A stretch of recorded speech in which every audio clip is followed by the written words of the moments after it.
में फंसे गेम अब होंगे बैन। मनोरंजन चलेगा मगर जुए पर लगेगा ब्रेक। अब गेम नहीं चलेगा कानून का रूल। पैसे वाला गेम अब बना जुर्म का नाम। नमस्कार, मैं हूं यूभी चौधरी और आप देख रहे हैं दिव्य दिल्ली न्यूज।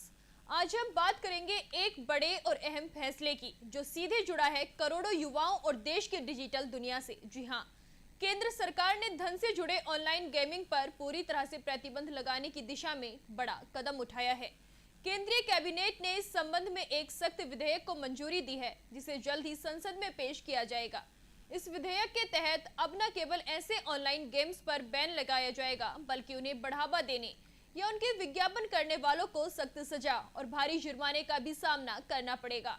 वहीं दूसरी ओर सरकार ई स्पोर्ट्स और ऑनलाइन सोशल गेमिंग को बढ़ावा देने की भी तैयारी कर रही है, ताकि भारत इस क्षेत्र में एक वैश्विक महाशक्ति बन सके। तो क्या है इस बिल का मकसद, किन किन लोगों पर होगी कार्रवाई और किसे मिलेगी छूट? चलिए शुरू करते हैं आज की खास रिपोर्ट।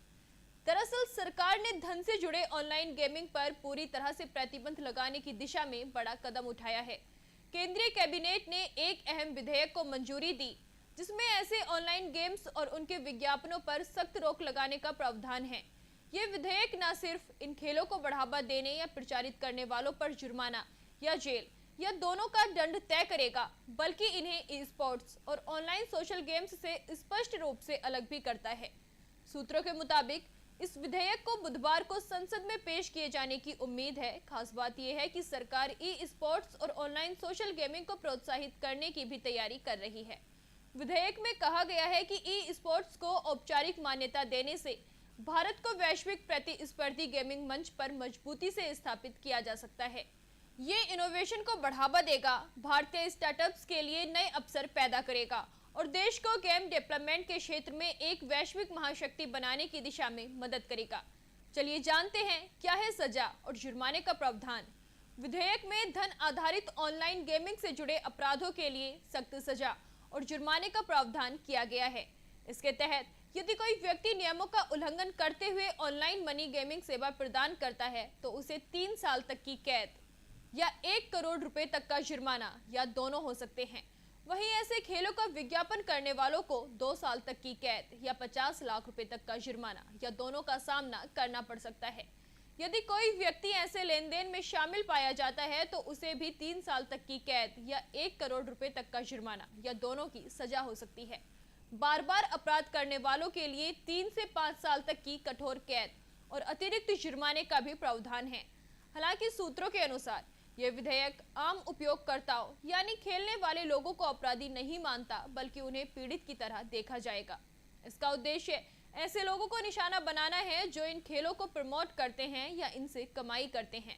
साथ ही विधेयक बैंकों और वित्तीय संसाधनों को भी इन खेलों से जुड़ी लेन देन की प्रक्रिया में शामिल होने से रोकने का अधिकार देता है।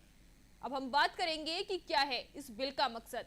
इस विधेयक का मुख्य उद्देश्य ऑनलाइन सोशल गेम्स और ई स्पोर्ट्स को बढ़ावा देकर ऑनलाइन गेमिंग उद्योग को एक स्पष्ट और सुरक्षित नियामक ढांचे में लाना है, जबकि जनहित को ध्यान में रखते हुए धन से जुड़ी ऑनलाइन गेमिंग गतिविधियों पर सख्त प्रतिबंध लगाना है।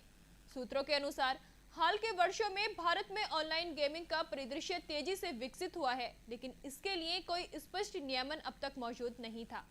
इससे न केवल युवाओं में गेमिंग की लत और मानसिक स्वास्थ्य से जुड़ी समस्याएं बढ़ी हैं, बल्कि पैसों से जुड़े ऑनलाइन गेम के कारण वित्तीय नुकसान, डिप्रेशन और यहां तक कि आत्महत्या जैसे मामले गंभीर रूप से सामने आए हैं। इसके अलावा ऑनलाइन मनी गेमिंग को मनी लॉन्ड्रिंग और अन्य अवैध गतिविधियों के लिए भी एक माध्यम के रूप में इस्तेमाल किया गया है। विधेयक का उद्देश्य इन समस्याओं को नियंत्रित करते हुए ई स्पोर्ट्स और सोशल गेमिंग जैसे कैंडी क्रश को अलग पहचान और बढ़ावा देना है। इसे केंद्रीय कैबिनेट ने मंगलवार को मंजूरी दे दी है और बुधवार को इसे संसद में पेश किए जाने की उम्मीद है। विधेयक में निगरानी और जवाबदेही के लिए एक वैधानिक नियामक प्राधिकरण की स्थापना का प्रस्ताव है, जो ये तय करेगा कि कोई विशेष गेम ऑनलाइन मनी गेम की श्रेणी में आता है या नहीं। इसके तहत सभी ऑनलाइन गेमिंग प्लेटफॉर्म के लिए पंजीकरण और नियमों का अनुपालन अनिवार्य होगा। तो आपने देखा कि कैसे सरकार ने देश के करोड़ों युवाओं के हित में एक बड़ा और निर्णायक कदम उठाया है। धन से जुड़ी ऑनलाइन गेमिंग पर प्रतिबंध लगाकर न सिर्फ युवाओं को आर्थिक और मानसिक नुकसान से बचाने की कोशिश की जा रही है, साथ ही ई स्पोर्ट्स और ऑनलाइन सोशल गेम्स को प्रोत्साहित देकर भारत के ग्लोबल गेमिंग मार्केट में एक नई पहचान दिलाने की दिशा में भी कदम बढ़ाए जा रहे हैं।